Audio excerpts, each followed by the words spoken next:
जय हिंद दोस्तों, नमस्कार। यूपीएससी 9 में आपका बहुत बहुत स्वागत है।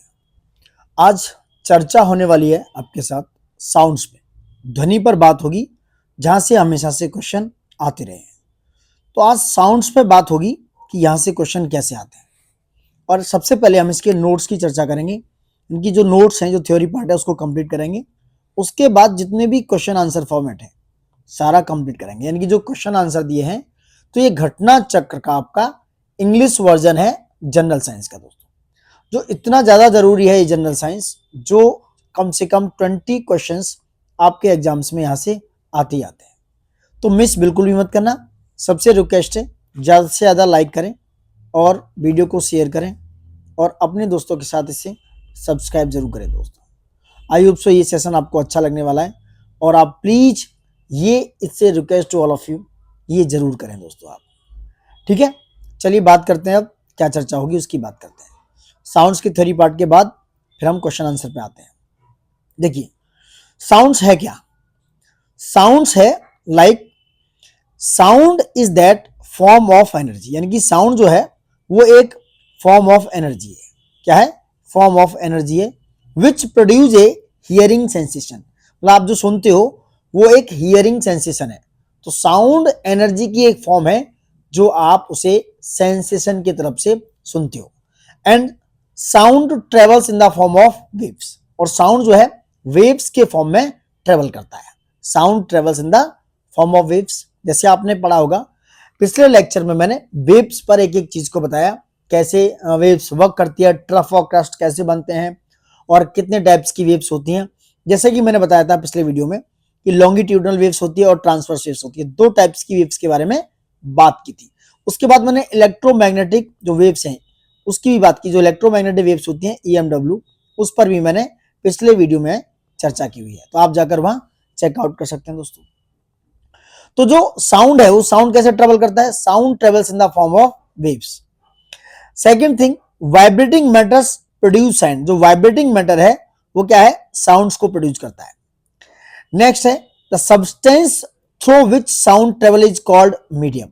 और जिस सब्सटेंस, जो सब्सटेंस है, जिस माध्यम में, मतलब जहां साउंड ट्रेवल करता है, जिस साउंड में वो ट्रेवल करता है, उसे मीडियम कहते हैं दोस्तों। क्या कहते हैं?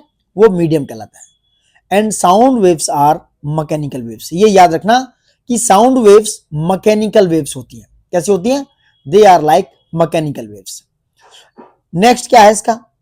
एक मिनट बड़ा कर लेते हैं। आई होप सो आपको दिख रहा हो अच्छे से। चलो, मीडियम क्या है? एक और चीज याद रखना, साउंड्स के लिए मीडियम की आवश्यकता होती है। साउंड्स को मूव करने के लिए, ट्रेवल करने के लिए किसी ना किसी मीडियम की आवश्यकता होती है। लाइट के लिए, बिना लाइट जो है, बिना मीडियम की भी लाइट ट्रेवल कर सकती है। यानी कि लाइट के लिए कोई मीडियम की जरूरत नहीं है। तो साउंड्स के लिए जो मीडियम की बात करते हैं, तो sound is like mechanical waves and the medium is that solid, liquid और गैस। तीन टाइप का मीडियम होता है, जैसा आपने देखा है कि सॉलिड हो गया, लिक्विड हो गया एंड गैस। तीन टाइप का जो क्या है, ये मीडियम होते हैं, जो नेसेसरी है फॉर देयर प्रोपोगेशन, उसके प्रोपोगेशन के लिए नेसेसरी है। And sound transmitted through gases, plasma and liquids as longitudinal waves. Sound जो ट्रांसमिट होता है वो गैस, प्लाज्मा एंड लिक्विड तीनों फॉर्मेट में क्या है? ट्रेवल कर सकता है। एंड सॉलिड में भी जा सकता है। However it can be transmitted as both longitudinal waves and transverse waves. यहां मैंने अभी बात की थी कि जो वेव्स हैं लॉन्गिट्यूडनल एंड ट्रांसवर्स होती है, उसी तरीके से ये ट्रांसमिट हो सकता है। They have the both direction which can transmitted. I hope so you got my point. अब बात करेंगे स्पीड ऑफ साउंड की। ये भाई स्पीड ऑफ साउंड क्या है? स्पीड ऑफ साउंड क्या होता है, इस पे चर्चा होगी दोस्तों। देखिए, स्पीड ऑफ साउंड क्या है? Speed of sound depends upon the nature of the medium. It depends nature of the medium through which it propagates. तो जो स्पीड ऑफ साउंड है वो क्या करता है? मैटर करता है नेचर ऑफ द मीडियम पे दोस्तों। And the sound speed varies in different mediums. और दूसरी बात ये याद रखा जाए कि जो साउंड की स्पीड है डिफरेंट टाइप के मीडियम्स में वेरी करती है। क्या करती है? डिफरेंट टाइप के मीडियम्स में वो डिफरेंट डिफरेंट होती है। सेकेंड चीज, साउंड प्रोपोगेट्स वेरी स्लो इन गैस। साउंड जो है गैसों में स्लो वर्क करती है। एंड द साउंड जो है little bit faster than gas in a liquid, gas से ज्यादा जो किसमें, लिक्विड में, गैस से ज्यादा साउंड कहां पर होती है, लिक्विड में फास्ट होती है। मगर बात करें सबसे ज्यादा साउंड जो है फास्टेस्ट होती है सॉलिड में। अगर आपको स्पीड देखनी है साउंड की तो सबसे ज्यादा होगी सॉलिड में, देन लिक्विड, उसके बाद गैस में, इस तरीके से आएगा। सबसे ज्यादा साउंड होगी सॉलिड, लिक्विड, उसके बाद गैस में। The sound does not propagate in vacuum, मैंने पहले बताया कि लाइट जो है वो प्रोपोगेट करती है वैक्यूम में, बट साउंड जो वेव्स हैं वो क्या है, ट्रेवल नहीं करती वैक्यूम में। And the sound speed in steel is more than 15 times to speed of sound in air. यहां पे ये बताने की बात है कि भाई जो साउंड की स्पीड है वो 15 टाइम्स ज्यादा होती है जो साउंड एयर में होती है उसकी साउंड से। मतलब कहने का किसी स्टील बॉडी में साउंड की वेव ज्यादा फास्टली मूव करती है। दूसरी चीज ये भी क्वेश्चन आया हुआ है कि साउंड की जो स्पीड है, sound speed depends upon temperature, और टेम्परेचर के हिसाब से भी ये साउंड की स्पीड डिपेंड करती है। इंक्रीज इन टेम्परेचर, तो अगर टेम्परेचर में इंक्रीज आ रहा है, टेम्परेचर में इंक्रीज आ रहा है तो ये क्या हुआ, increase in the speed of sound. Like आप समर सीजन में देखेंगे कि speed of sound is more then that of winter season. ठंड में कहता है ना कि बहुत सारे लोग आवाज दे रहे होते हैं, आप ठंड में अपनी रजाई में छुपे हुए होते हो, आपको वो साउंड सुनाई नहीं दी होता है, समझ रहे हैं। तो इसलिए गर्मियों में क्या है, स्पीड ऑफ साउंड का रिजल्ट बेहतर आता है। वहीं humidity of air play very important role in the speed of sound. Humidity का भी एक बहुत इंपोर्टेंट रोल होता है स्पीड ऑफ साउंड में। जिसमें स्पीड ऑफ साउंड में बहुत ही ज्यादा इंपोर्टेंट रोल प्ले करती है ह्यूमिडिटी दोस्तों। And the sound speed in humid air is more then that of dry air. यहां पॉइंट है, पॉइंट इज दैट कि जो साउंड की स्पीड है वो ह्यूमिड में ज्यादा होती है किसके, ड्राई एयर की। यानी कि अगर एयर ह्यूमिड है वहां पर साउंड की स्पीड ड्राई एयर से मच मोर होगी दोस्तों। क्या होगी, मच मोर होगी, अधिक होगी। Got my point. चलिए अब आते हैं नेक्स्ट। और देखो बेहतरीन कंटेंट लग रहा है तो आप प्लीज लाइक शेयर सब्सक्राइब कर सकते हैं दोस्तों, और आप एक कमेंट जरूर छोड़िएगा कि हम आपको बेहतर बताने की कोशिश कर रहे हैं। चलिए आते हैं वापस। अब ये साउंड की स्पीड एंड डिफरेंट मीडियम उसकी बात करते हैं। There are some medium and there are some sound speed. Got my point. चलो अब एयर में क्या है, एयर एट 0 डिग्री सी पर साउंड की स्पीड होगी 331 मीटर पर सेकेंड। एयर में 0 डिग्री सी पर जो स्पीड होगी साउंड की वो होगी 331 मीटर पर सेकेंड। वहीं टेम्परेचर अगर एयर का 22 डिग्री सी है, सो यहां पर जो स्पीड होगी साउंड की होगी 344 मीटर पर सेकेंड। यानी कि 344 मीटर पर सेकेंड। ये जो है एयर जो 0 डिग्री सी पर था तब से कुछ मीटर पर सेकेंड बढ़ जाएगी दोस्तों। वहीं हाइड्रोजन में बात करेंगे।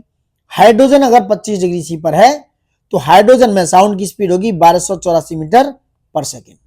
वहीं सी वाटर में देखेंगे आप, सी वाटर में 25 डिग्री सी पर साउंड की स्पीड देखेंगे 1531 मीटर पर सेकेंड। एल्युमिनियम में अगर आप देखेंगे साउंड स्पीड, ये लगाने को आती है क्रोनोलॉजी में कि भाई साउंड की स्पीड किस में ज्यादा, अभी मैं बताऊंगा आगे। तो एल्युमिनियम में 25 डिग्री सी यानी कि ये रूम टेम्परेचर होता है, 25 इज द रूम टेम्परेचर। कैसा temperature, this is the room temperature. Got my point. तो एल्युमिनियम की स्पीड होती है 6420 मीटर पर सेकेंड। आयरन में 5950 meter per second and the steel में 5960 मीटर पर सेकेंड। तो ये सारी स्पीड है, लेकिन एयर एल्युमिनियम में स्पीड आयरन और स्टील से ज्यादा होती है, याद रखें दोस्तों। Got my point. तो ये सारे स्पीड का जो स्ट्रक्चर है आप इस स्ट्रक्चर को सही से याद रखना, क्योंकि यहां से क्वेश्चन बनने के भरपूर चांस होते हैं। Got my point. मिटा दूं ये सारी चीजें, चलो देख लेना एक बार अच्छे से, बहुत इंपॉर्टेंट है। चलिए अब आगे बात करते हैं क्या है। अब बात करेंगे frequency range of sound. Frequency range of sound क्या होती है, इस पर चर्चा होगी। जो फ्रीक्वेंसी रेंज ऑफ साउंड पर बात करेंगे कि sound waves have been classified into 3 type of, कितने type of, 3 types on the basis of their frequency, यानी उसकी फ्रीक्वेंसी के बेसिस पर वो 3 टाइप्स की होती हैं। Number 1 Audible sound waves, number 2 infrasonic waves, और नंबर 3 है ultrasonic waves. Got my point. तो ये 3 टाइप्स की वेव्स होती हैं। अब इनको थोड़ा एक्सप्लेन करते हैं, ठीक है। देखो, our ear is only capable to hear such sound waves. हमारे जो कान है ये ऑडिबल साउंड वेव्स को ही सुनने के लिए कैपेबल है। इनकी जो फ्रीक्वेंसी होती है it is lies between the 20 hertz to 20,000 hertz. 20 hertz से 20,000 हर्ट्ज तक इनकी जो फ्रीक्वेंसी की रेंज है वो लाई करती है दोस्तों। तो ये है ऑडिबल साउंड वेव्स, जिसके लिए हमारी कानें क्या होती हैं, सुग्राही होती हैं, सुनने के लिए बहुत ही ज्यादा कैपेबल होती हैं। तो ये हो गई आपकी Audible sound waves. Got my point. अब आते हैं इंफ्रासोनिक की बात करते हैं। इनकी रेंज याद रखना, कई बार पूछ ली जाती है, इनकी रेंज को याद रखा जाए प्लीज। अब बात करेंगे इंफ्रासोनिक वेव्स की। ये ऑडिबल साउंड वेव्स होगी, इसकी फ्रीक्वेंसी याद रखना 20 हर्ट्ज से 20,000 हर्ट्ज तक होती है। तो इंफ्रासोनिक जो वेव्स होती हैं, इंफ्रासोनिक वेव्स क्या होती है, ये फ्रीक्वेंसी जो होती है इनकी इंफ्रासोनिक वेव्स की, such sound waves is below the frequencies of audible sound is below 20 hertz. यानी कि इंफ्रासोनिक्स वो फ्रीक्वेंसी वाली साउंड वेव्स होती हैं जो ऑडिबल साउंड वेव्स होता है 20 हर्ट्ज से नीचे। यानी कि जो ये 20 हर्ट्ज है इससे बिलो पर होती हैं, 20 हर्ट्ज से नीचे जो होती हैं वहां पर इंफ्रासोनिक वेव्स काम करती हैं, उनकी फ्रीक्वेंसी उस लेवल पे होती है। बात करें source of infrasound in nature includes volcanic avalanches, earthquakes and meteorites. जो सोर्स है इंफ्रासाउंड्स के वो क्या क्या है, वोल्केनो से, एवलांचे, अर्थक्वेक एंड मेटेओराइट्स। वहां से क्या होता है, वहां से जो होता है ये जो आवाजें आती हैं उन्हें कहते हैं इंफ्रासोनिक वेव्स।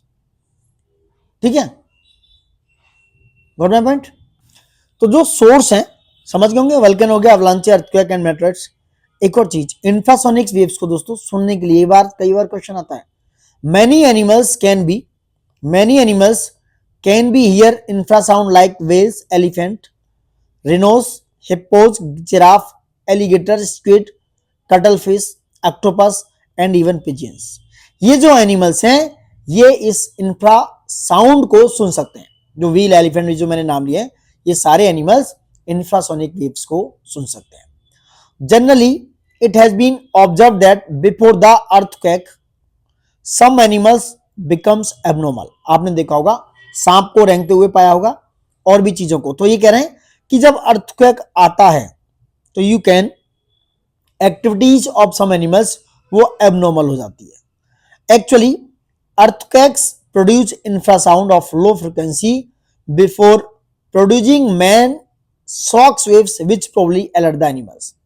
तो जब भी अर्थक्वेक आता है तो इस तरह की सिचुएशन हो जाती है, वो अलर्ट कर देती है उन एनिमल्स को। दोस्तों क्या कर देती है, एनिमल्स को अलर्ट कर देती है। ये सिचुएशन आती है इंफ्रासाउंड वेव्स में। I hope so you got my point. अब बात करेंगे अल्ट्रासोनिक वेव्स की। Ultrasonic waves are such sound waves whose frequency is more than 20,000 यानी कि 20,000 हर्ट्ज। इंफ्रासोनिक हो गई बिलो देन 20 हर्ट्ज, जिनकी फ्रीक्वेंसी होती है बिलो देन 20 हर्ट्ज। और यहां बात करें हम अल्ट्रासोनिक वेव्स की, इनकी फ्रीक्वेंसी हो गई 20 के यानी कि 20,000 हर्ट्ज से अबव। ये होती है अबव, एक मिनट, ये होती है अबव और ये होती है बिलो। क्या होती है, बिलो। ये होगी ultrasonic waves. Such sound waves are beyond the normal hearing range of human, यानी इस रेंज को ह्यूमन नहीं सुन सकते हैं। A number of animals are capable of emitting ultrasound frequencies and use it for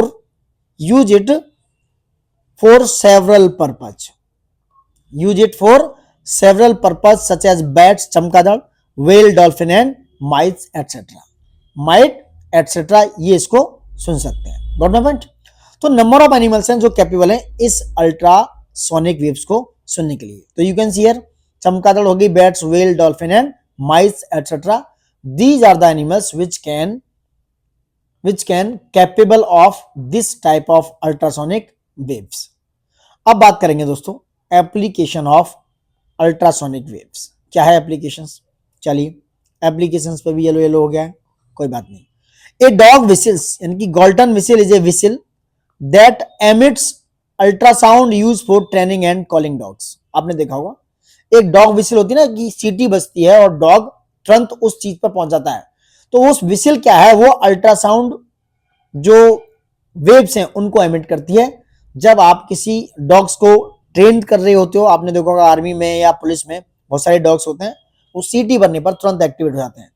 तो these are type of whistles which can emit the ultrasound waves, और जो ट्रेनिंग एंड कुत्तों को बुलाने में यूज की जाते हैं, calling dogs, which are using in the training and calling dogs. तो this is the application of ultrasonic waves. Got my point? चलिए आगे बात कर लेते हैं।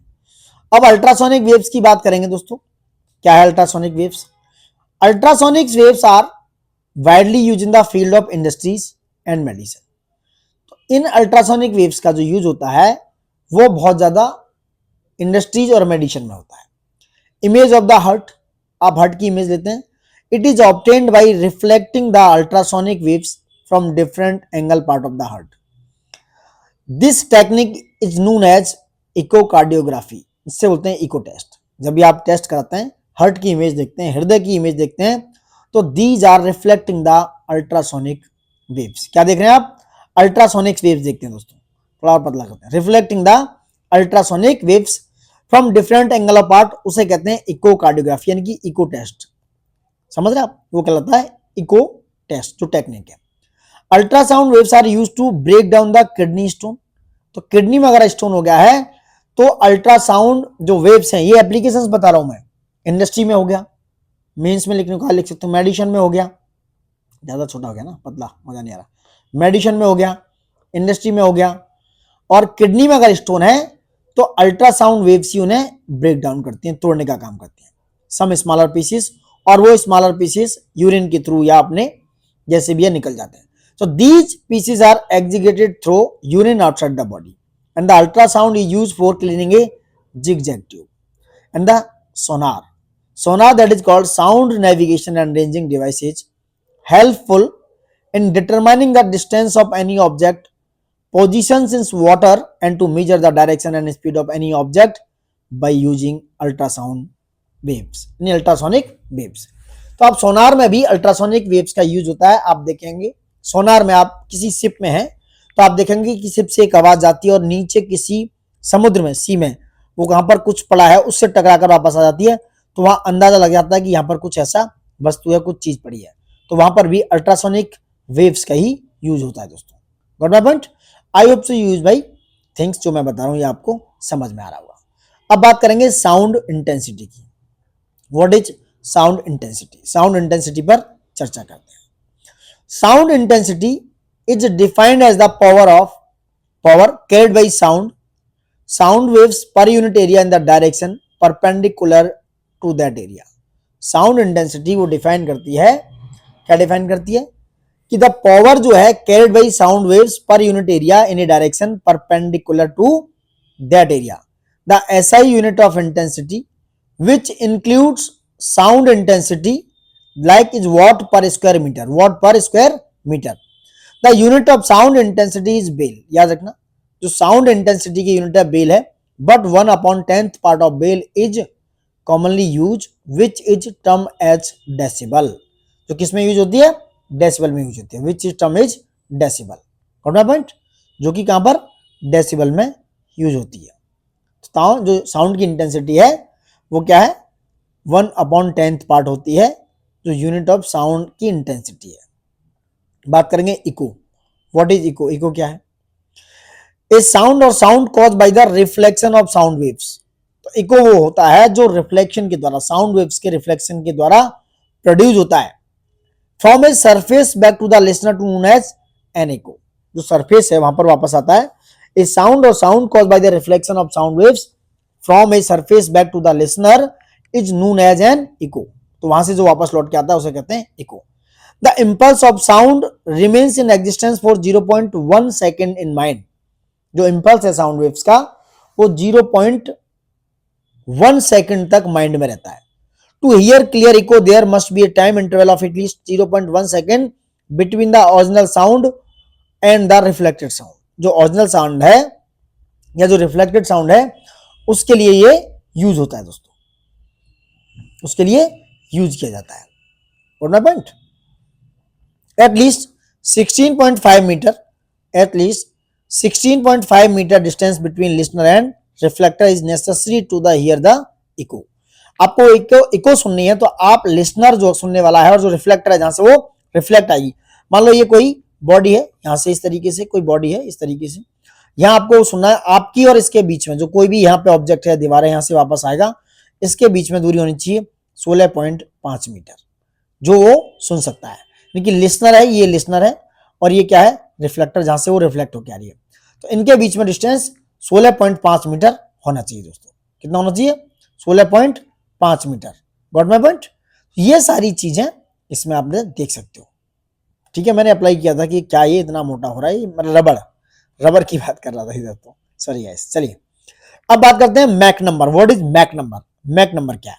चलिए मैक नंबर चर्चा करते हैं। मैक नंबर पर it is the ratio, Mach number जो है, Mach number is the ratio of the speed of a body to the speed of sound. इनकी जो स्पीड है, बॉडी की स्पीड है, ऑब्जेक्ट की भी स्पीड है, और एयर की स्पीड है, उसको कहते हैं Mach number. It is often use with the numerals like Mach 1, Mach 2 etcetera. इसमें भी दो टाइप के, तीन टाइप के मैक्स होते हैं, इस पर चर्चा करते हैं, क्योंकि ये जो सबसोनिक, मैक, सुपरसोनिक, हाइपरसोनिक, ये हमारी क्या है, जो मिसाइल्स हैं उनमें यूज होता है ये नंबर, मैक नंबर वगैरह नंबर ये यूज होता है। और जो हमारे फास्ट, जो सबसे ज्यादा एयरक्राफ्ट फास्ट हैं, जो फ्लाइट वाले हैं, जो लड़ने वाले लड़ाकू विमान है, उनमें यूज होता है। पहले सबसोनिक एयरक्राफ्ट। सबसोनिक एयरक्राफ्ट होता है विच speed is less than the sound of speed. यानी कि सबसोनिक एयरक्राफ्ट वो होते हैं जिनकी स्पीड साउंड की स्पीड से कम होती है, that is called subsonic aircraft. Now we are talking about supersonic object. Supersonic object with Mach number between 1 to 5, यानी कि जो मैक नंबर 1 से 5 के बीच में होता है, उन ऑब्जेक्ट को सुपरसोनिक ऑब्जेक्ट कहते हैं। जैसे मिसाइल्स, जैसे मैं बता रहा था, तो देयर आर सम मिसाइल्स, जैसे अग्नि है, पृथ्वी है, there is a lot of missiles जिनके बीच में ये सुपरसोनिक ऑब्जेक्ट यूज होते हैं। Now we are talking about hypersonic object. तो जो हाइपरसोनिक ऑब्जेक्ट है, the object whose Mach number is more than 5, जिसका मैक नंबर 5 से ज्यादा है, उन्हें हाइपरसोनिक ऑब्जेक्ट की कैटेगरी में रखा है। जैसे अपना ब्रह्मोस सेकंड मिसाइल है। जो ब्रह्मोस है, हमारी ब्रह्मपुत्रा और रसिया की नदी है मस्कावा, उनके नाम पर बना हुआ ब्रह्मोस, ब्रह्मोस। ठीक है, इंडिया और रसिया का एक जॉइंट वेंचर है ब्रह्मोस मिसाइल, जिसने पाकिस्तान के साथ जब युद्ध हुआ तो इसने हमारी युद्ध में हमारी जीत के आगाज को एक ऊंचे स्तर पर, एक बड़े स्तर पर पहुंचा दिया था। Got my point? तो subsonic, supersonic and hypersonic, I think you got my point. चलिए अब बात करते हैं क्वेश्चन बैंक पे दोस्तों। Very very good, question bank, यहां से क्वेश्चन आते हैं, उन्हीं की चर्चा करते हैं। चलो पहला क्वेश्चन है, put in ascending order of speed of sound. देखो मैं ये मिटा देता हूं, सब शायद गड़बड़ लग रहा होगा। आप क्वेश्चन पढ़िए अब तक कि put in ascending order of speed of sound in the mediums. आपको वो वाटर, स्टील और नाइट्रोजन में क्या करना है, स्पीड ऑफ साउंड को क्या लगाना है दोस्तों, किस में, असेंडिंग ऑर्डर में, मतलब चढ़ते हुए ऑर्डर में, बढ़ते हुए ऑर्डर में लगाना है। जैसे सबसे पहले वाटर, फिर स्टील, फिर नाइट्रोजन, ऐसे करके। तो देखिए यहां पर क्या है, सबसे पहले क्या है, सबसे कम। असेंडिंग का मतलब है सबसे कम, फिर उससे ज्यादा, फिर उससे ज्यादा। तो सबसे पहले देखेंगे कि गैस, मैंने बताया था सबसे ज्यादा गैस, फिर लिक्विड, फिर सबसे ज्यादा होती है सॉलिड में, यही बताया था। ये सीक्वेंस आपको याद रखना है। तो ये असेंडिंग में, तो गैस क्या है, नाइट्रोजन, तो आप लगाएंगे नाइट्रोजन। नाइट्रोजन के बाद आएंगे वाटर पे, वाटर लिक्विड है तो वाटर हो गया। उसके बाद स्टील, तो NWS यानी कि 3, और उसके बाद वाटर यानी कि 1, 1, 2 answer, 3, 1, 2 is your answer. So now B is your answer. जैसा कि हमने बताया, speed of sound is different from different type of mediums. The speed of sound is maximum in solid, well minimum in gases, जो मैंने बताया। The speed of sound depends on the density, ये याद रखना, speed of sound is depends on density of the medium through which it is traveling. The medium which is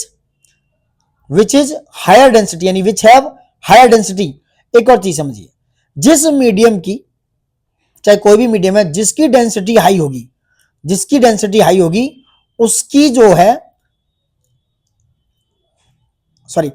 जो है speed of sound ज्यादा होगी, क्योंकि डेंसिटी जिसकी ज्यादा है, जिस मीडियम की, उसमें क्या होगा, स्पीड ऑफ साउंड ज्यादा फास्टर होगा। The sound will travel faster in that medium, समझ रहे हैं?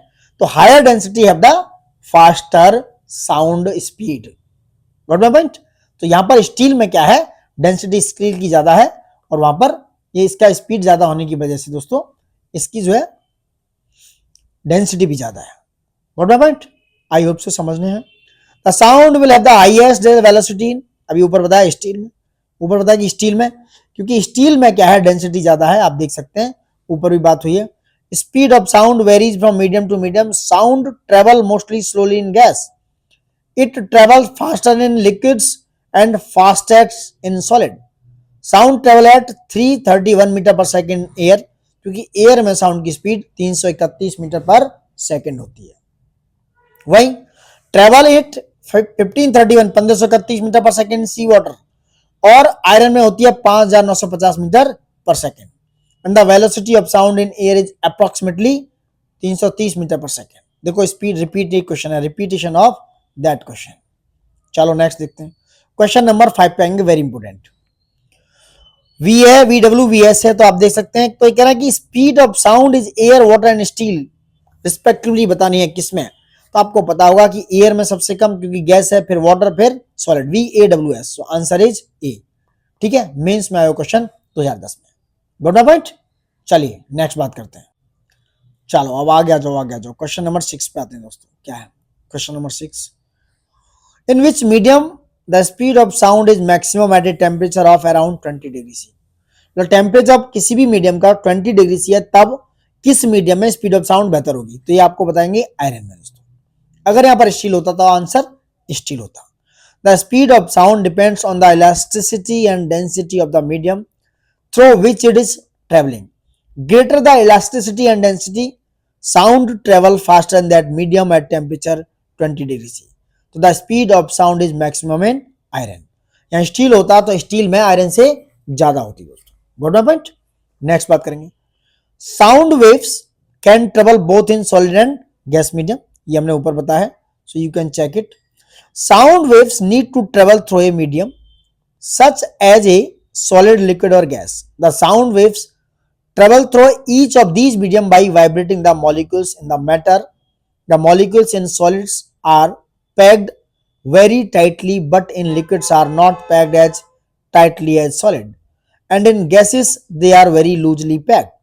The spacing of the molecules enables sound that travel much faster through solid than gases. So sound waves can travel in solid, liquid and gaseous medium. Question number 8 देखेंगे, sound waves travel fastest in solid. ये कहना कि sound waves किस medium में सबसे ज्यादा fastest move करती है, तो that is the solid medium. क्योंकि साउंड वेव दोस्तों मैकेनिकल वेव्स होती हैं। कैसी होती हैं? Mechanical. These are the mechanical waves need a material medium like air, water, steel etcetera. अगर बात की जाए कि क्या वैक्यूम में साउंड वेव्स मूव कर सकती हैं? नहीं। तो it can not travel through vacuum. Speed of sound is different in the different medium. Speed of sound is maximum in solid than liquid and gases. I hope आपको समझ रहे हैं मेरी बात? ठीक है, सेशन अच्छा लग रहा है तो प्लीज लाइक शेयर सब्सक्राइब करें। बेहतर कोशिश करने की कर रहे हैं, थोड़ा पेन नहीं चल पा रहा अच्छे से इस बार। ठीक है, चलिए कोशिश करना अच्छे से, जल्दी सेट डाउन हो जाएगा। चलो नेक्स्ट बात करते हैं, क्वेश्चन नंबर आते हैं 9 पर। In which of the following option sound may not be across travel? That is vacuum.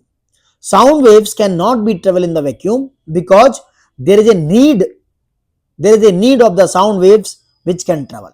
चाहे वो solid medium हो सकता है, there is a need of solid medium, there is a need of like liquid and there is a need of gaseous medium.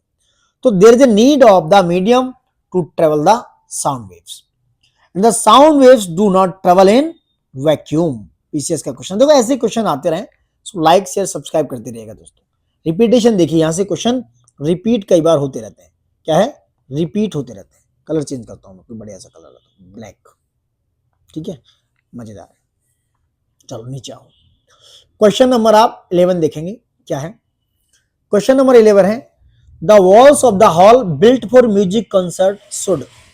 जो hall होता है ना, हम पिक्चर देखने जाते हैं, मूवी देखने जाते हैं, उसकी जो वॉल होती है वो क्या होती है? म्यूजिक कंक्रीट बनी होती है। क्यों? Should be absorb sound. The walls of the hall built for music concerts should absorb sound. तो वो जो हॉल में दीवारें बनी है, वॉल्स बनी है, वो साउंड को एब्जॉर्ब करते हैं दोस्तों। क्योंकि the walls of the halls built for music concerts should absorb the sound. Most of the solid walls reflect the sound, आपने देखा होगा आपके घर में अगर कोई वॉल है वो रिफ्लेक्ट कर देती है, बट वहां पर कुछ ऑब्जर्वर लगे होते हैं जहां पर आप पिक्चर देखने आते हैं। देयर आर सम ऑब्जर्वर्स जो क्या करते हैं, साउंड्स को, जो वेव्स एनर्जी को एब्जॉर्ब कर लेते हैं। If the walls of concert hall reflect the sound then audience hear the echo sound. समझ रहे हैं, रिफ्लेक्ट करेगी तो इको साउंड आएगा, और जब इको साउंड आएगा तो आप सुन नहीं पाओगे कि सही लैंग्वेज क्या है। So to avoid this there is a need to build soft surface wall. तो वहां पर वो एक सरफेस वॉल लगाते हैं जिससे आप क्या करते हैं, इजी गोइंग उस लैंग्वेज को, उस भाषा को, उस साउंड को सुन पाते हो। अगर वो इको साउंड वापस आएगा तो आप सुन ही नहीं पाओगे। Got my point. चलिए क्वेश्चन नंबर 12 पे आएंगे। Which of the following is a cause of echo, जैसे मैंने ऊपर बताया, तो this is the reflection of sound. Reflection of sound होता है। An echo is a sound cause by the reflection. An echo is sound cause by the reflection of sound waves from a surface back to the listeners. It is reflection of sound arriving at the listener sometimes after the direct sound. Echoes are a result of reflection when a sound waves come into contact with boundary, particularly a flat, hard surface. Basically, a reflection of sound echo cause echo. Basically, a reflection of sound cause echo. यानी कि जो reflection है sound का वो echoes को क्या करता है, क्रिएट करता है, वो इकोज का एक कारण है दोस्तों। ये सारी बात है। क्वेश्चन नंबर 13 है, काफी टाइम से बीट हुआ है, very good question. To hear a clear echo the minimum distance between the reflecting surface and the observer should be. अभी ऊपर बात हुई थी, दिस मैंने वो एक मैप बनाया था, दिस इज 16.5 मीटर। आपको चाहिए तो आपको 16.5 मीटर अप्रोक्स 17 मीटर की डिस्टेंस होनी चाहिए, किसके बीच में, जहां पर वो आदमी है और जहां पर वो दीवार है, उन दोनों के बीच में ये जो डिस्टेंस है ये 16.5 या अप्रोक्स अगर हम बात करें तो 17 मीटर के आसपास होनी चाहिए। What my point, this will be 17 meter. ठीक है, तो ये डिस्टेंस हो गई 17 मीटर अप्रोक्स। चलिए नेक्स्ट बात करते हैं, क्या है क्वेश्चन नंबर 14 पढ़िए। 14 है, how much should minimum distance be between the source of sound and reflecting surface so that an echo can be heard clearly. Echo sound के लिए भी बात हुई थी, 16.5 या 17 मीटर डिस्टेंस होनी चाहिए किस किस के बीच में, जहां सोर्स ऑफ साउंड है और जहां से वो रिफ्लेक्ट होगा, जो सरफेस है जहां से वो साउंड रिफ्लेक्ट होकर आ गई वापस आएगी, उसके बीच में 17 मीटर का डिस्टेंस होना चाहिए। Got it. चलिए क्वेश्चन नंबर बी भी हो गया। 15 का भी आप देख सकते हैं, क्या है 15 का, देखिए कलर चेंज करते हैं थोड़ा सा। A sound wave has frequency of 4 kilohertz and its wavelength is 35 centimeter. Then how much time will it take to travel a distance of 3 kilometer? So that is 2.14 second. Chhattisgarh PCS का question है। अगर आपको ये relation देखना है wavelength, frequency and velocity के बीच में, तो वेलोसिटी इज इक्वल टू होता है वेवलेंथ इनटू क्या होता है, फ्रीक्वेंसी। ये इसके बीच में क्या होता है, एक रिलेशन होता है कि यानी कि वेलोसिटी की अगर डेफिनेशन फाइंड आउट करेंगे तो वेवलेंथ होता है इनटू फ्रीक्वेंसी के साथ मल्टीप्लिकेशन। ये होता है इसका फॉर्मूला, आप यहां पर रखें, इसको निकाल सकते हो। और टाइम का आप जानते होंगे, टाइम इक्वल टू होता है distance upon velocity. Question number 16 देखिए क्या है। क्वेश्चन नंबर 16 है दोस्तों, one important characteristics of sound is pitch which depends upon. अब आपने देखा होगा कि महिलाओं की आवाज सुरीली होती है, पतली होती है, वहीं जो मेल है, मेल की आवाज होती है थोड़ी हैवी होती है, भारी, थोड़ी कैसी होती है, हैवी होती है, और महिलाओं की कैसी होती है, पतली। देखा होगा ना। तो ये कह रहे हैं कि ये जो पिच है, इसी पिच की वजह से जो आवाज है वो स्मूथ, हैवी और इसी तरीके से पतली होती है। तो विच डिपेंड अपॉन, ये पिच किस पर डिपेंड करती है दोस्तों, ये क्वेश्चन आया हुआ है मेंस 2017 में। तो ये जो पिच है ये फ्रीक्वेंसी पर डिपेंड करती है। The sensation of frequency is commonly referred as the pitch of the sound. जो sensation है फ्रीक्वेंसी की वो किस पे है, pitch of the sound जो है as a pitch of the sound होती है। A high pitch sound correspond to a high frequency sound wave and a low pitch sound correspond to a low frequency sound wave. High pitch means होता है very rapid oscillation, जो बड़ा तेज oscillation होता है high pitch means, और low pitch का मतलब है कि जो स्लोअर ऑसिलेशन है वो लो पिच को दर्शाता है, उसको क्या है उसके बारे में बताता है। Question number 17, shrillness of sound is determine. जो श्रिलनेस होती है, क्या होती है? श्रिलनेस, जो पतली या सुरीली आवाज होती है, वो वेव लेंथ ऑफ साउंड पर डिपेंड करती है। सी आंसर है, याद रखना, श्रिलनेस ऑफ साउंड की depend on wave length of sound. Got my point. Question number आप पढ़ सकते हैं एक्सप्लेनेशन के साथ, बहुत अच्छा है ये। चलिए क्या है, it is true that shrillness of sound is determined by it's frequency. किसके द्वारा? फ्रीक्वेंसी के द्वारा वो जो श्रिलनेस है वो डिटरमाइन होती है। But frequency and wavelength are inversely proportional, so it is also true that shrillness of sound depends on its wavelength. For example, shorter the wavelength means higher the frequency. यानी कि wavelength अगर shorter है तो उसकी जो frequency है, यानी कि अगर जो वेवलेंथ है, जो लैम्डा है, वो शॉर्टर है, छोटा है, तो वहां पर ये कह रहे हैं कि उसकी जो फ्रीक्वेंसी होगी वो कैसी होगी? हायर होगी, फ्रीक्वेंसी हायर होगी दोस्तों। एंड मोर श्रिल साउंड, और साउंड कैसा होगा? ज्यादा श्रिल होगा, ज्यादा सुरीला होगा, ज्यादा पतला होगा। Since frequency and wavelength are inseparably interlinked because velocity of sound is equal to, मैंने बताया था, wavelength into frequency, and velocity of sound is constant in a medium, so answer is C हो गया। I hope so you got my point और आपको ये समझ में आया होगा। क्वेश्चन नंबर 2 देखिए, दो एस्ट्रोनॉट ने, two astronauts can not hear each other on the moon surface because, दो एस्ट्रोनॉट हैं, वो क्या है? मून पर एक दूसरे की आवाज नहीं सुन सकते। इसके पीछे रीजन क्या है? बहुत सिंपल रीजन है, क्योंकि there is no atmosphere on the moon. Moon पर कोई भी एटमोस्फेयर नहीं है दोस्तों, आप देख सकते हैं। In order for sound to propagate from one place to another, it requires a medium or fluid to move through. The air on the earth allow sound waves to move from one point to another. There is vacuum, because जो moon पर है तो there is an vacuum on surface of the moon. तो वहां पर surface पे, sorry, moon पर vacuum होने की वजह से there is no sound on the moon. So two astronauts cannot hear each other on the moon surface. Got my point? चलिए next, same answer, same question. An astronaut can not hear his companion at the surface of the moon because there is no medium for sound propagation. देखिए मैंने बताया था, sound को propagate होने के लिए, move करने के लिए कोई ना कोई मीडियम चाहिए। मीडियम आर 3 टाइप्स, चाहे वो सॉलिड होगा, लिक्विड होगा या गैसियस होगा। लेकिन एक और बात समझिए, लाइट का जो प्रकाश है, लाइट जो है, उसके लिए there is no need of any medium. Light जो है वैक्यूम में भी ट्रेवल कर सकती है। Got it? समझ में आ रहा है? मजेदार। चलिए क्वेश्चन नंबर 20 पे आओ, क्या है? 20 is talking about, consider the following statement, a flute of smaller length produce waves of lower frequency. समझ रहे हैं? यानी कोई फ्लूट है, यानी कि बांसुरी है, उसकी जो लेंथ है वो कैसी है? स्मॉलर है। यानी कि अगर बात करें, उसकी जो लेंथ है वो कैसी है? स्मॉलर। स्मॉलर लेंथ की जो बांसुरी है, उसकी जो फ्रीक्वेंसी कैसी होगी?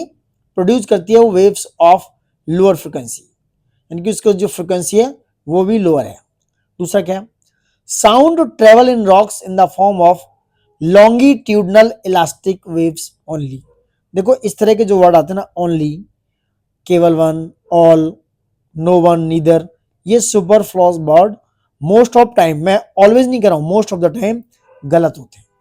तो अगर आपको नहीं बनना है और आप रिस्क लेना चाहते हैं, you just want to be a risk man, तो आप उसको गलत कर सकते हैं।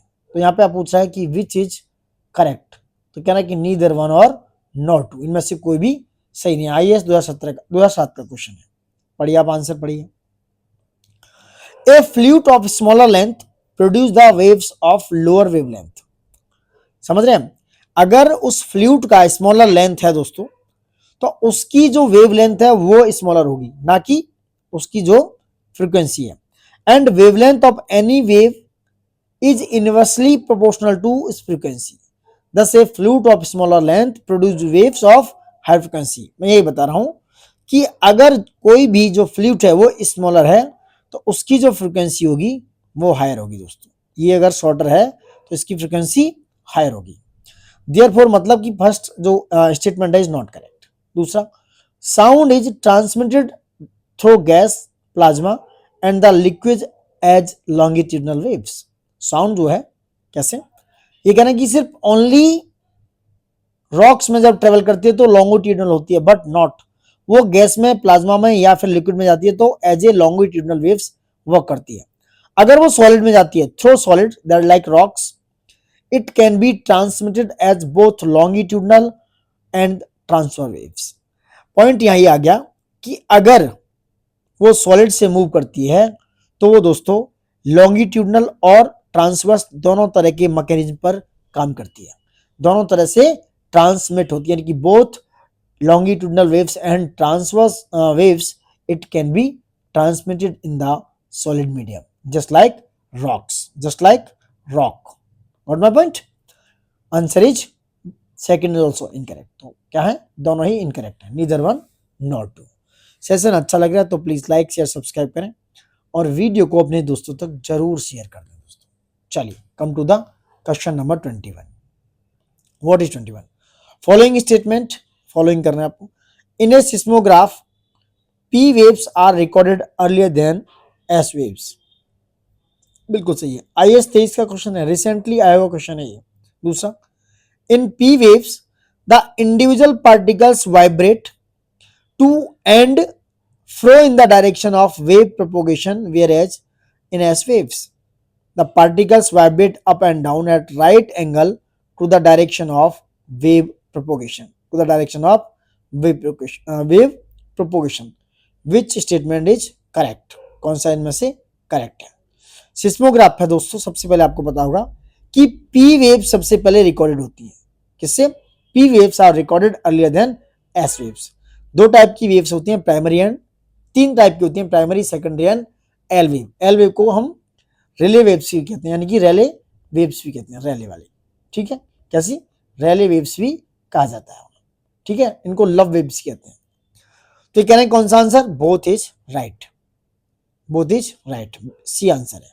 पीन वेव्स जो है वो इंडिविजुअल पार्टिकल्स वाइब्रेट करती हैं, ये आप देख सकते हो, पढ़ लेना। चलो मैं आपको एक्सप्लेनेशन समझा देता हूं। सिस्मिक वेव्स जो है वो वाइब्रेशन करती हैं in the earth that transmit energy. जो सिस्मिक वेव्स हैं, जब अर्थक्वेक्स आता है तो वो क्या करते हैं? एनर्जी को ट्रांसमिट करती है। And occur during seismic activity such as earthquake, volcanic eruption and even man made explosion. Man made explosion से मतलब है आप न्यूक्लियर एक्सप्लोड करते हैं कभी, कई बार वो एक्सपेरिमेंट होते हैं, तो इस टाइप के जब एक्सपेरिमेंट्स होते हैं तो अर्थ से बहुत सारी एनर्जी ट्रांसमिट होती है, चाहे वो पी वेव्स में हो, पी वेव्स के फॉर्म में हो, चाहे वो एस वेव के फॉर्म्स में ट्रांसमिट हो दोस्तों। Got my point? तो there are two types of seismic waves, that is primary waves and secondary waves. Secondary waves, primary waves इनको पी वेव्स कहते हैं, are pressure waves air longitudinal compression waves similar to the motion of slinky. Thus in P waves the individual particles vibrate to and fro in the direction of wave propagation. P waves can travel through liquids, solid and gas. Secondary wave, that is called S waves, which can only travel through solid, are slower than P waves, and therefore in a seismograph P waves are recorded earlier than S waves. And the motion of secondary wave is perpendicular to the direction of the wave travel, similar to the motion of vigorously seeking a rope. जैसे आप किसी रस्सी को इस तरीके से ला रहे होते हैं, तब भी क्या होता है, ऐसे ऐसे, तब भी क्या होता है, ये कहना perpendicular to the direction of the wave travel similar to the motion of shaking a rope. तब भी इसमें क्या होता है, पी और एस वेव जनरेट होती हैं दोस्तों, पी और एस वेव जनरेट होती हैं। इस प्रकार आप देख सकते हैं as waves the particles vibrate up and down at right angle to the direction of wave propagation, so both statements are correct. Got my point? इस तरह ये सिस्मिक वेव्स काम करती हैं। चलिए ये कह रहा है कि which statement about ultrasonic waves they can destroy insects. जो अल्ट्रासोनिक वेव्स की बात हो रही है, देखिए समझिए, यहां से क्वेश्चन आते हैं। Ultrasonic waves can destroy the insects, they can clean clothes by removing dust, they can be used to treat disease and they can control automatic doors. तो अल्ट्रासोनिक जो वेव्स हैं वेरी वेरी इंपॉर्टेंट और कई जगह उनका use होता है. इसको करें ऑल आर करेक्ट. जो अल्ट्रासोनिक वेव्स हैं which can destroy the insects, insects को मार सकती हैं, डस्ट को रिमूव कर सकती हैं, जो कोई भी डिजीज है उसको ट्रीट कर सकती हैं और ऑटोमेटिक डोर से उनको चला सकती हैं दोस्तों. ठीक है. तो sound waves are into divided into 3 categories. The cover difference जैसे ऊपर बात की थी, ऑडियल वेव्स होती हैं जिनकी फ्रीक्वेंसी होती है 20,000 से लेके 20 हर्ट्ज से 20,000 हर्ट्ज तक. इंफ्रासोनिक वेव्स की जो 20 हर्ट्ज से कम होती है. अल्ट्रासोनिक की जो फ्रीक्वेंसी होती है वो 20,000 हर्ट्ज से ज्यादा होती है. तो देर आर अल्ट्रासोनिक वेव्स जिनकी फ्रीक्वेंसी कितनी है 20,000, 20,000 हर्ट्ज से ज्यादा. ठीक है. तो ये they can destroy insects, clean the clothes by removing dust, treat disease and the control the automatic doors and detection of aircraft and submarine, determination of depth of sea. और एक और चीज, अल्ट्रासोनिक वेव्स एयरक्राफ्ट और submarine को भी detect कर सकती हैं. ये बात ध्यान रखना. तो सारे ऑप्शन इसमें करेक्ट हैं. चलिए क्वेश्चन नंबर आते हैं 23 पे. ध्यान देने वाली बात है, बहुत इंपॉर्टेंट है. चलो क्या है, कलर चेंज करते हैं. Ultrasonic sounds are waves of frequencies greater than 20. अभी बात की अल्ट्रासोनिक वेव्स की जो फ्रीक्वेंसी है वो 20,000 हर्ट्ज से ज्यादा होती है. तो ए इज आंसर दोस्तों, एक ऐसा आंसर है. What is the audible range, अभी बात हुई थी कि ऑडिबल रेंज 3 टाइप की है. ऑडिबल है, ठीक है. ऑडिबल के बाद कौन सी है, अल्ट्रासोनिक है. अल्ट्रासोनिक के बाद कौन सी है, इंफ्रासोनिक है. 3 टाइप्स की वेव्स है. तो what is the audible range यानी कि हियरिंग रेंज ऑफ ह्यूमंस. तो this is the only 20 hertz to 20,000 hertz. Point. Question number 25 देखिए. What is are not true among the following. Not true. तो audible range of sound for human beings is approximately 20 hertz to 10 kilo hertz. समझ रहे हैं. जो Audible range है वो कितनी है ह्यूमन बीइंग्स की, 20 हर्ट्ज से 10 किलो हर्ट्ज तक. Sound waves with frequencies higher than 10 kilo hertz. एक मिनट,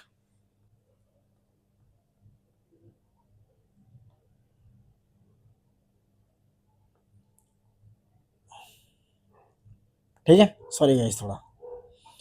तो कह रहा है 20 हर्ट्ज से 10 हर्ट्ज होगी. ये जो अल्ट्रा ऑडिबल रेंज है वो 20 हर्ट्ज से 10,000 किलो हर्ट्ज तक है.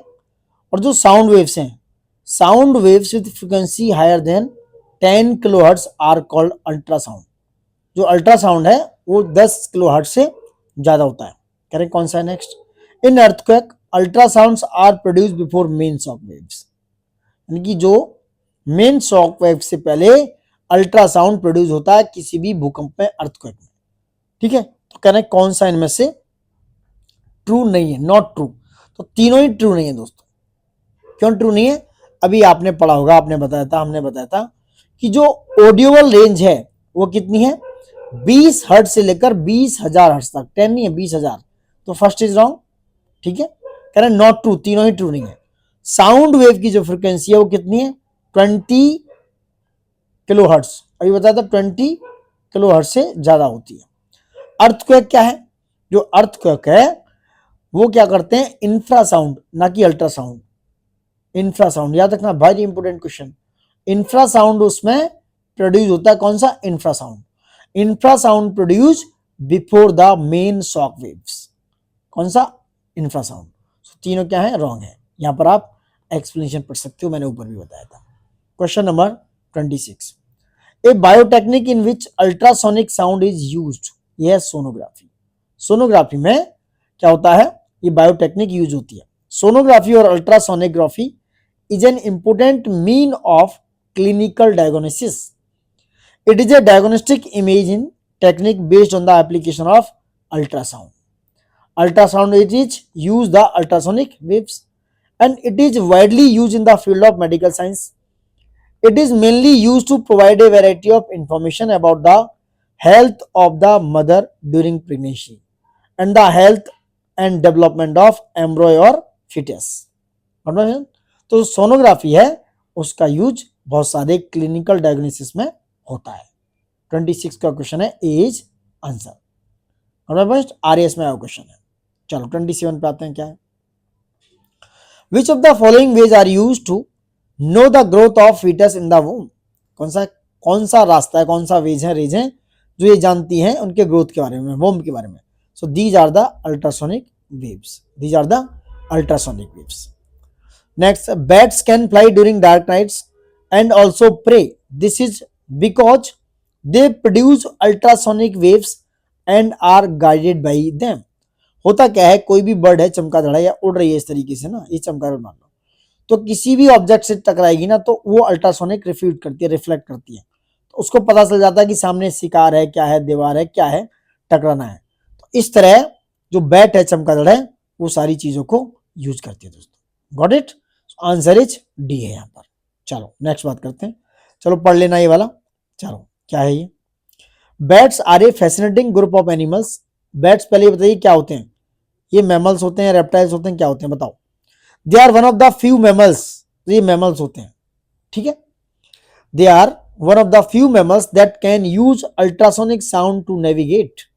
यानी वो अपना रास्ता इस अल्ट्रासोनिक साउंड वेव्स की वजह से ही चूज करते हैं, बनाते हैं. As they fly, make an ultrasonic यानी कि shouting sound. The returning echoes gives the bats information about anything that is ahead of them, including the speed and size of an insect and which way it is going. The system of finding prey is called echolocation या locating things by their echoes.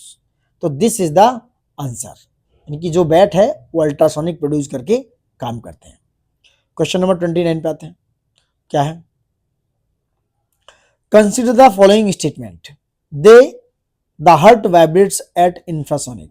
यानी जो heart है वो vibrate करता है infrasonic पे. Infrasonic waves हैं उन पर वाइब्रेट करता है. Got my point? The speed of sound is more in gas than in liquid and solid. तो आपको पहले भी बताया है कि डेंसिटी के हिसाब से स्पीड ऑफ साउंड डिपेंड करती है. तो कह रहे हैं स्पीड ऑफ साउंड गैस में ज्यादा होती है, फिर लिक्विड, फिर सॉलिड नहीं, ये उल्टा है. गैस में सबसे कम होती है, मैंने बताया. जिसकी डेंसिटी ज्यादा होती है वहां पर स्पीड ऑफ साउंड ज्यादा होती है. पहले सॉलिड, फिर लिक्विड और फिर सबसे कम गैस में, इस तरीके से. And the Mach number is used to describe the speed of sound. ठीक है. And the ultrasonic sound has frequency more than 20,000 hertz. 134 is right answer. Second गलत है दोस्तों, जैसे मैंने बताया. 134 राइट आंसर. सी क्या है? C is your right answer. The heart vibrates at infrasonic sound. We can hear them with the help of stethoscope. Stethoscope आपने देखा होगा कि जो डॉक्टर हैं सॉरी गाइस, वो स्टेथोस्कोप का यूज करते हैं. वो आपके हार्ट की साउंड सुनते हैं ना, कान में लगा के देखा होगा. And the speed of sound in solid is maximum because of the solid have the higher density because of liquid and gas. The Mach number is a quantity that defines how quickly an object travels with the respect to the speed of sound. With the speed of sound, the Mach number is simply the ratio of the object velocity divided by the speed of sound at the altitude a.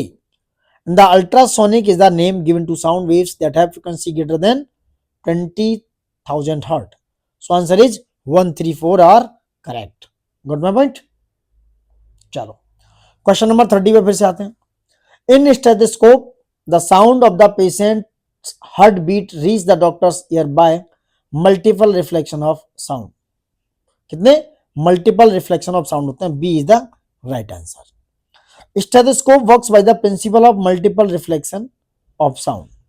When a doctor और nurse places a stethoscope diaphragm, जो diaphragm होता है जो patient की chest पे होता है, तो stethoscope diaphragm on a patient chest, sound waves travelling through the patients body cause the flat surface of the diaphragm to vibrate because the vibrating object is attached to a tube. तो जो vibrating object है वो tube से attach होता है. But the sound waves are channeled in a specific direction. Each wave bounces, reflects of the inside walls of the rubber and a process called multiple reflection. और इसी reflection की वजह से क्या होता है, वो पेशेंट्स की हार्ट बीट स्टेथोस्कोप में सुनी जाती है. Not my point. चलिए नेक्स्ट बात करते हैं. Question number 31. Which one of the following is the effect of the flight of supersonic jet. So this is the depletion in ozone layer. जो supersonic jet हैं दोस्तों, जो सुपरसोनिक जेट हैं जो फ्लाई करते हैं, इनका कहना है कि उसका साइड इफेक्ट क्या है, उसका इफेक्ट क्या पड़ता है। तो जो सुपरसोनिक जेट है ना, उनसे क्या होता है कि जो ओजोन लेयर है O3 है वो डिप्लेट होता है, जो स्ट्रेटोस्फीयर में है वो क्या होता है, डिप्लेशन हो जाता है, वो कमजोर होता है। A jet engine is a machine for turning fuel into thrust. वो फ्यूल को क्या है, थ्रस्ट में, क्योंकि बहुत तेजी से देखा होगा ना, आग ऐसे ऐसे करके रेड करके निकलती है, नीली नीली तेजी से ऐसे करके, तो वो थ्रस्ट में चेंज कर देता है। The thrust is produced by action and reaction, also known as Newton's third law of motion. याद रखना, पूछ सकता है वो। तो यहां पर न्यूटन का थर्ड लॉ ऑफ मोशन काम करता है। द फोर्स यानी कि action of the exhaust gases pushing backward produces can equal and opposite force, यानी कि रिएक्शन होता है वो। कहते ना कि आप कोई भी फोर्स लगाते हो उसके अपोजिट में उतना ही रिएक्शन रखता है, एक्शन टू रिएक्शन पर काम करता है न्यूटन्स थर्ड लॉ। तो कह रहा produce an equal and opposite force reaction called thrust the powers the vehicle forward. तो वो पीछे को लगता है, जो थ्रस्ट लगता है तो वो तेजी से आगे बढ़ता है। The jet plane which are able to fly faster than the speed of sound are called supersonic jet. जो जेट स्पीड ऑफ साउंड से ज्यादा तेजी से उड़ सकता है उसको कहते हैं supersonic jet. And the jet engine are responsible for depletion of ozone. And the flying at stratosphere height, they emit nitrogen oxide. याद रखना, they emit nitrogen dioxide, which has the potential to destroy significant quantities of ozone in the stratosphere. तो जो nitrogen dioxide है दोस्तों, ठीक है, तो nitrogen dioxide क्या करता है, नहीं सॉरी NO2 होता है, ये नाइट्रोजन डाइऑक्साइड गलत, ये है वो ओजोन है O3, इसको डिप्लेट कर देता है, ओजोन 3 को डिप्लेट करता है, इसका क्षरण कर देता है, और जो थ्रस्ट निकलता है उससे ओजोन डिप्लेट हो जाती है दोस्तों। इसलिए उसका इफेक्ट ये पड़ता है कि वो ओजोन को डिप्लेट करता है। What my point. Question number 32 पे आ जाओ। A jet aircraft moving at Mach number equal to 1 travel faster at an altitude of 15 km than while moving at Mach number equal to 1 near the sea level. Reason क्या है? The velocity of sound depends on the temperature of the surrounding medium. जो velocity है वो surrounding medium पर depend करती है। Question है IAS का दोस्तों, IAS 2007 का। A is false but R is true. D है दोस्तों, A false है, क्योंकि स्पीड ऑफ साउंड जो है सुपरसोनिक बॉडीज की जो है, it indicate the Mach number. The Mach number of an airplane is the ratio of the speed of body and the speed of sound in a particular medium, usually the atmosphere of the earth. As we know that the speed of sound increase with increase in temperature. ये बात सत्य है, or is true, क्योंकि जो speed of sound है, speed of sound क्या होगी, वो इंक्रीज होगी कब, स्पीड ऑफ साउंड इंक्रीज होगी जब टेम्परेचर इंक्रीज होगा। हाई टेम्परेचर में साउंड की जो स्पीड है वो क्या होगी, इंक्रीज होगी। Got my point. अगर आप देखेंगे कि आपका एल्टीट्यूड 15 किलोमीटर अबव सी से, तो ये हो गया decrease due to decrease in temperature, क्योंकि आप ऊपर जाएंगे आसमान में या बादल होंगे यहाँ पर, तो वहां पर टेम्परेचर डिक्रीज कर जाएगा। टेम्परेचर डिक्रीज करने की वजह से जो साउंड है वो क्या होगा, वो भी डिक्रीज कर जाएगा। साउंड क्या होगा, हाई एल्टीट्यूड पर वो होगा डिक्रीज, क्योंकि टेम्परेचर भी डिक्रीज कर गया वहां पर। आई होप मेरी बात आप तक पहुंच गई होगी। सो असर्शन फॉल्स हो गया, यानी कि ए फॉल्स हो गया। Velocity of sound wave travelling through air does not very with the air pressure but depend on the temperature of the air. वो कह रहा है कि भाई जो वेलोसिटी ऑफ साउंड है वो एयर प्रेशर पे, जो प्रेशर होता है उस पर डिपेंड नहीं करती है, बट जरूरी बात यह है कि वो टेम्परेचर पर डिपेंड करती है। Got it. चलो क्वेश्चन नंबर 33 पे आते हैं भाइयों। लाइक शेयर सब्सक्राइब करना मत भूलिए। सेशन अच्छा लग रहा है तो प्लीज कमेंट बॉक्स में ड्रॉप ए कमेंट। चलो, decibel is use to measure. Decibel क्या मेजर करता है, you know, sound in atmosphere. C is answer. Decibel is unit is measure. देखो रिपीटेड क्वेश्चन है, आप समझ सकते, साउंड इंटेंसिटी को, किसको, साउंड इंटेंसिटी को मेजर करता है। नेक्स्ट क्वेश्चन नंबर 35 आप देख सकते हो। इंटेंसिटी ऑफ साउंड कई बार कंफ्यूज होता है कि decibel unit is use to measure the intensity of sound. Question number 36 देखिए क्या है। What is the decibel level of sound produced by two persons in conversation. क्योंकि दो लोग बात कर रहे हैं आपस में, तो उनके बीच में कितने लेवल का, डेसिबल लेवल का साउंड प्रोड्यूस होगा। Approx 30 decibel. जो मैन टू मैन बात हो रही है उनमें या मैन टू वुमेन बात हो रही है, वो 30 डेसिबल तक का साउंड प्रोड्यूस कर सकते हैं। Got my point? ये क्वेश्चन देखो आया हुआ है, इसलिए यहां पर बात हुई है। अच्छा, जो डेसिबल मेजर करता है ना, वो मेजर करता है इंटेंसिटी ऑफ साउंड को, क्योंकि इंटेंसिटी ऑफ साउंड वो मेजर करती है डेसिबल में। जैसे आप विस्पर करते हैं, धीमे धीमे स्लो स्लो बात कर रहे हैं, तो उसकी इंटेंसिटी होगी 15 से 20 डेसिबल।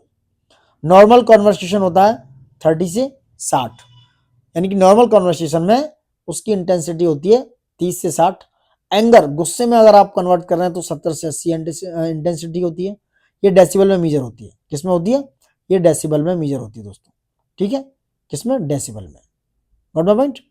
ट्रक, मोटरसाइकिल आप रोड पे देखते हैं तो 90 टू 95। इंस्ट्रूमेंट जो फैक्ट्री ऑफ उसमें मशीन सब पर है वो 100 टू 110।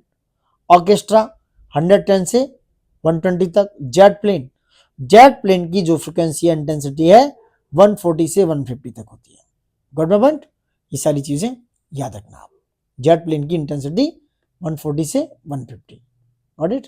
चलो, a noise level of 100 decibel would correspond to noise from a machine shop.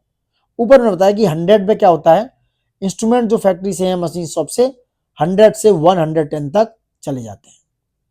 Which of the following represent the decibel level of resulting of tree leaves in normal circumstances? That is B, 20 decibel. जो normal circumstances हैं, पेड़ों की पत्तियां जो है दोस्तों, tree leaves की बात हो रही है, ठीक है, उनकी आवाज होती है ना, झाड़ उसकी पत्तों की आवाज होती है, वो अप्रोक्स 20 डेसिबल तक होती है। ठीक है।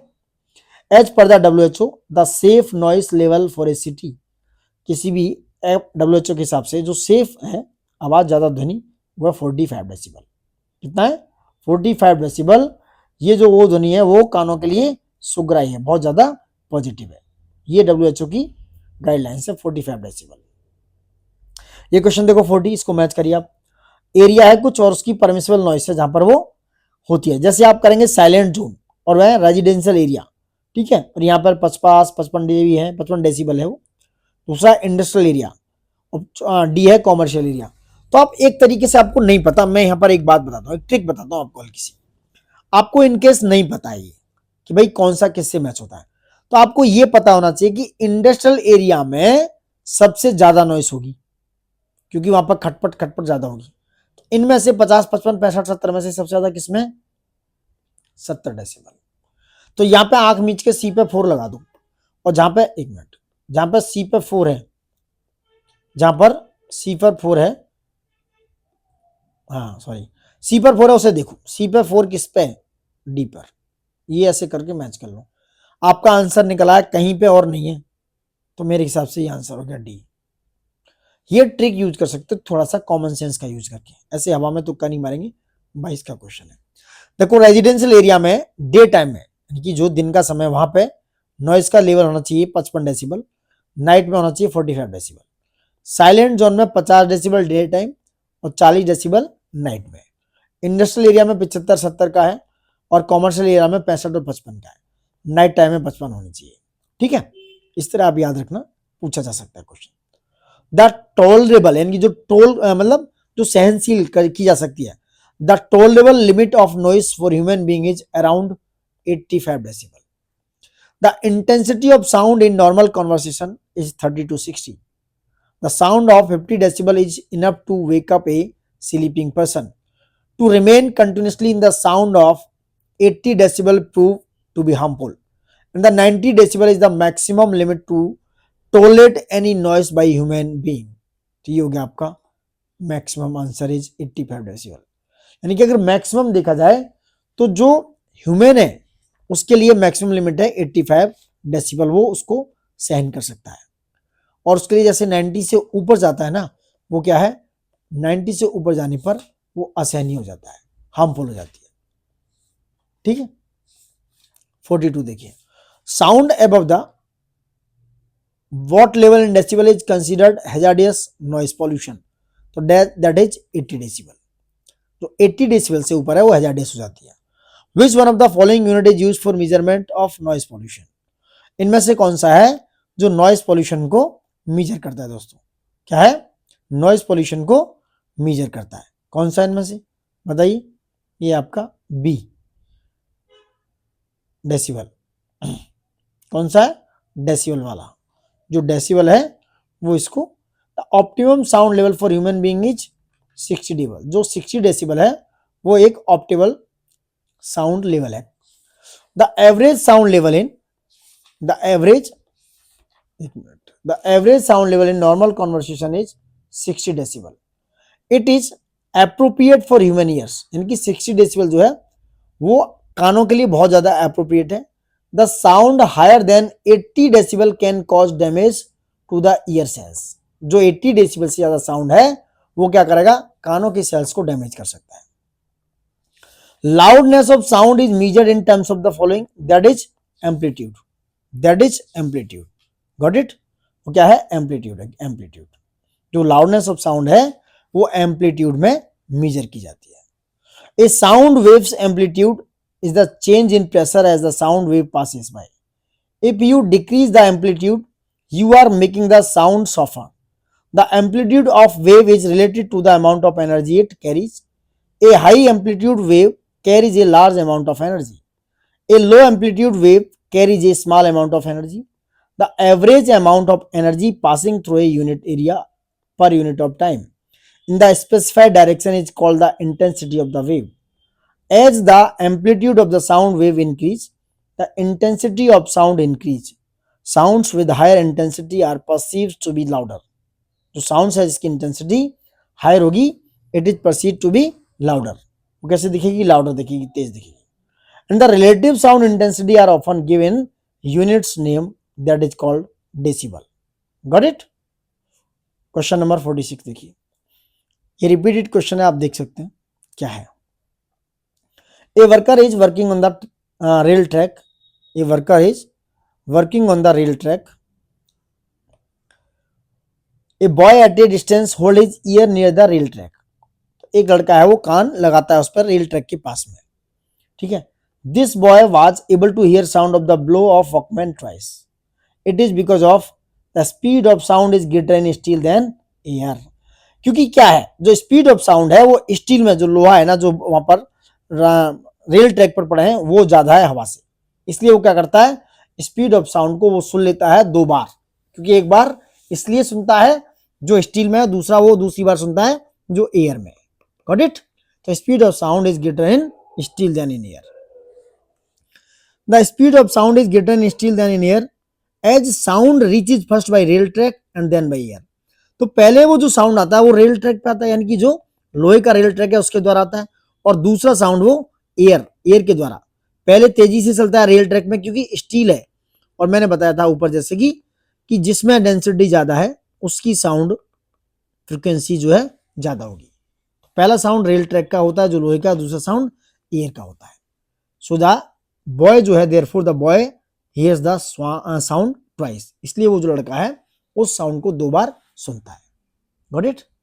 Question number 47. चलिए स्टेटमेंट एंड किसका क्वेश्चन है? Speed of sound decrease when we go from solid to gaseous state. Solid से हम गैसियस स्टेट में जाएंगे तो देखेंगे कि स्पीड ऑफ साउंड डिक्रीज हो रही है. जैसे मैंने आपको बताया था, speed of sound is depend on the density of the material. तो सबसे ज्यादा स्पीड होती है सॉलिड में, फिर होती है लिक्विड में, फिर होती है गैस में. तो बात सही है, सॉलिड, उसके बाद उससे कम लिक्विड में, उसके बाद गैस में. सेकंड पढ़िए, in any medium as we decrease the temperature the speed of sound increase. जैसे ऊपर पढ़ा था हमने कि भाई जैसे टेम्परेचर जो है इंक्रीज होगा, यानी टेम्परेचर को आप बढ़ाएंगे तो देखेंगे कि टेम्परेचर के बढ़ने के बाद स्पीड ऑफ साउंड ऑलवेज बढ़ता है. यहां पर क्या है कि डिक्रीज कर रहे हैं टेम्परेचर को और साउंड्स को इंक्रीज कर रहे हैं, तो ये कनेक्शन रॉन्ग है. Second is wrong, first is right. Only first statement is true. तो speed of sound depends the nature of medium through which it propagates. Speed of sound is maximum in solid while minimum in gases. Speed of sound is less in glass medium than in aluminum medium. Increase in temperature results to increase the speed of sound in any medium. So statement is C is right. 48 पे बात करेंगे.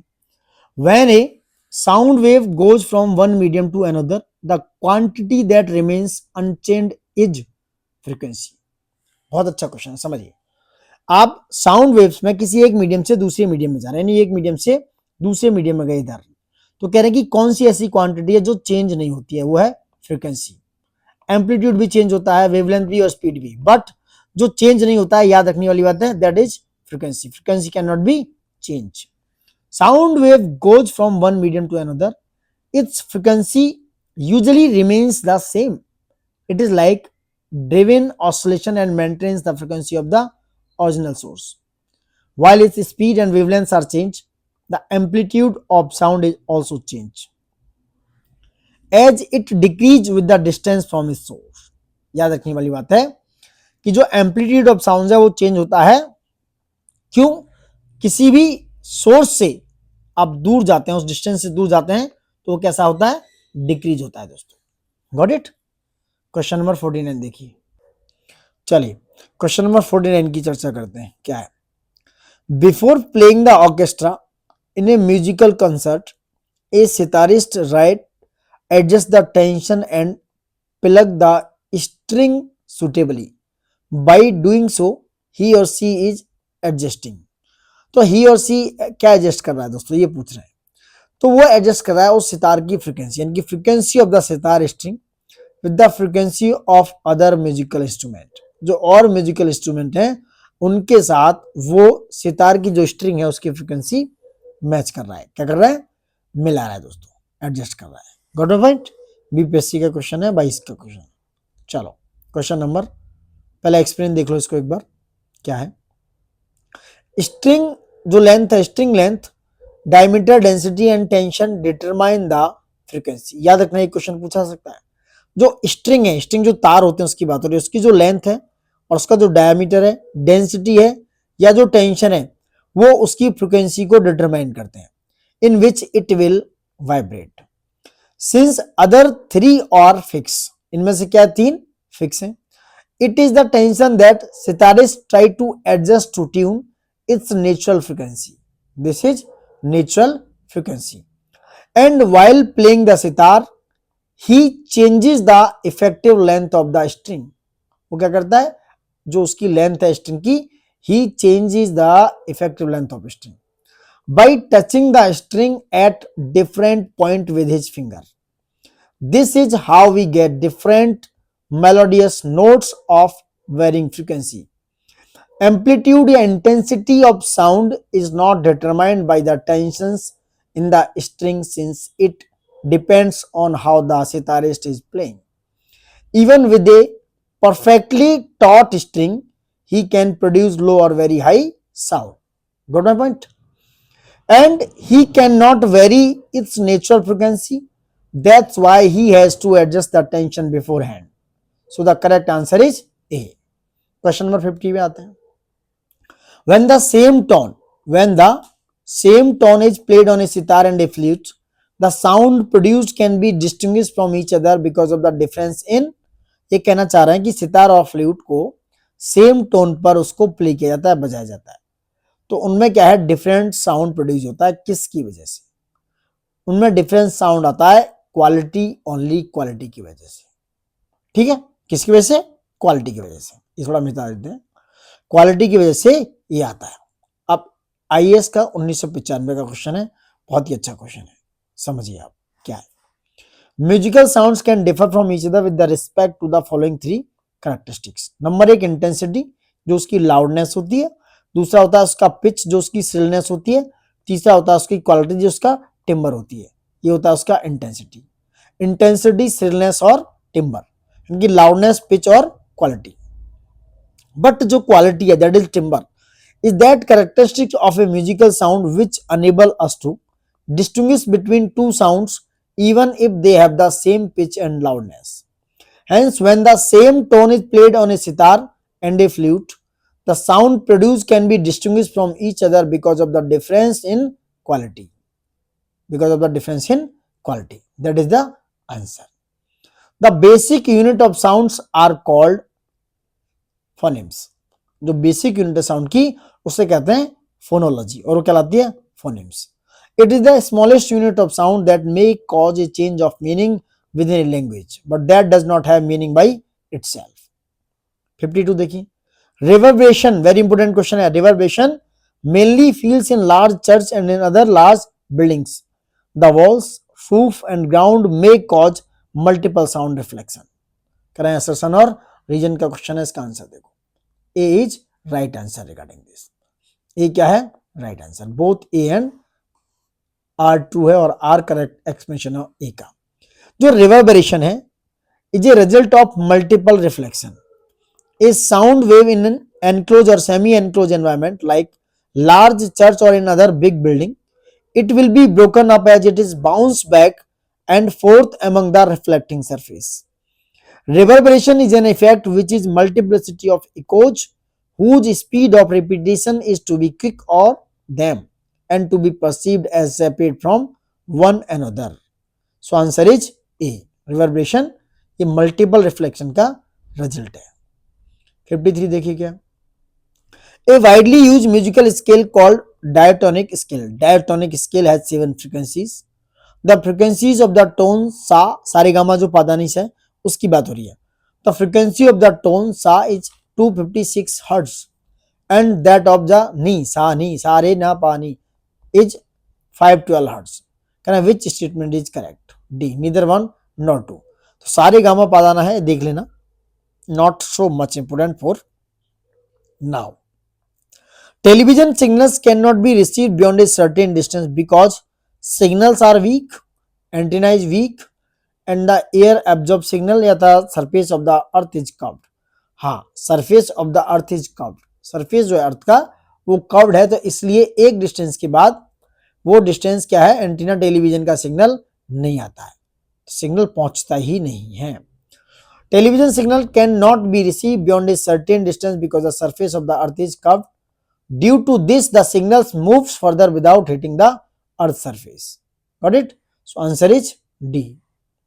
When TV is switched on, TV जब switch on है तो audio and video both start simultaneously. When TV is switched on, audio and video start simultaneously. In old models of television, audio was heard immediately, but the video starts as it needs some warm up time. But in modern television, audio synchronizer is used to correct this sync error. So answer is A. Answer is A. 56. In television broadcast, the picture signals are transmitted by amplitude modulation. In a television broadcast, the picture signals are transmitted by amplitude modulation and audio signals are transmitted by frequency modulation. Question number 57. The technique used to transmit audio signals in television broadcast is frequency modulation, that is FM. Got it? Frequency modulation is used to transmit audio signals in television broadcast, and the frequency modulated signals have larger bandwidth so that FM and FM signal on the adjacent bands have neither noise nor interference issues. So answer is B, and that is frequency modulation. Frequency modulation FM. Got it? 58 पे बात करेंगे. अब देखो 58 कहीं है ही नहीं, electric current का chapter है, तो नेक्स्ट वीडियो में चर्चा करते हैं. इलेक्ट्रिक करंट पे बात होगी नेक्स्ट वीडियो में. ये यहाँ तक कंप्लीट हो चुका है. साउंड्स के जितने भी चैप्टर थे और जितने भी क्वेश्चंस आए हुए हैं साउंड से रिलेटेड सारे हमने कंप्लीट कर लिए. 57 तक था और आई होप सो ये सेशन आपको अच्छा लगा होगा. अगर सेशन आपको अच्छा लगा दोस्तों तो एक लाइक जरूर कर दें और वीडियो को शेयर कर दें अपने दोस्तों के साथ. और हाँ, सबसे ज़रूरी बात, सब्सक्राइब करना बिल्कुल मत भूलिए. और आपको वीडियो अच्छा लगा तो एक कमेंट बॉक्स में कमेंट जरूर ड्रॉप कर दें. So thank you for watching it and जय हिंद. टेक केयर दोस्तों. साफ सफाई रखिए अपने आसपास, बुजुर्गों का ख्याल रखिए.